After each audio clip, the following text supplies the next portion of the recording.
छेती काम ही मैनू मेरे सजनों मेरे प्यारिओ जी करदा है अज ना सारा खुल खिला के पढ़ीए।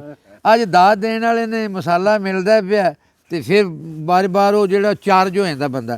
ये मैं पुरानी जी गज़ल एक सुनाउण लगा जी। जे किसी नूं पसंद आ जाए ना तो पंजाबी की खूबी जे, तो ना आवे तो फिर मेरियां गलतियां ने। गज़ल का पहला शेर है जी, हर एक दे नाल यारी ला लै साडी खैर है। हर एक दे नाल यारी ला लै साडी खैर है, प्यार नूं कारोबार बना लै साडी खैर। हर एक दे नाल यारी ला लै साडी खैर है, प्यार नूं कारोबार बना लै साडी खैर है। झूठा कह के सानू सामने गैरां दे, झूठा कह के सानू सामने गैरां दे, तू अपना एतबार बना लै साडी खैर।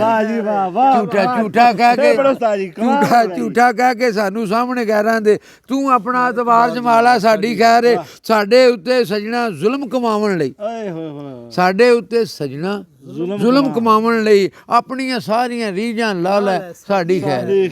साडियां सारियां अपनियां रीझां ला लै साडी खैर।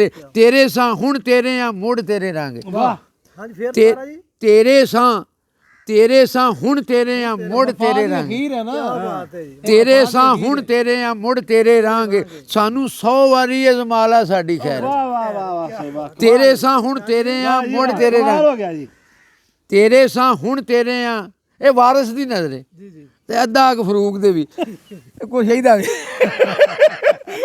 आते याद आते सारे जरे तो बच्चा है सारा ना उन्होंने वास्ते जेह्ड़े कि सुन लै। तेरे सां हुण तेरे आ मुड़ तेरे रांगे, सानू 100 वारी अजमा लै साडी खैर है। ते अनवर साडे प्यार दी नगरी साड़न दे लई, अनवर साडे प्यार दी नगरी साड़न दे लई, जिन्नी वाह लगदी आ ला लै साडी खैर है, जिन्नी वाह लगदी आ ला लै साडी खैर है। हर एक दे नाल यारी ला लै साडी खैर है, प्यार नूं कारोबार बना लै साडी खैर है। खुदा हाफिज़।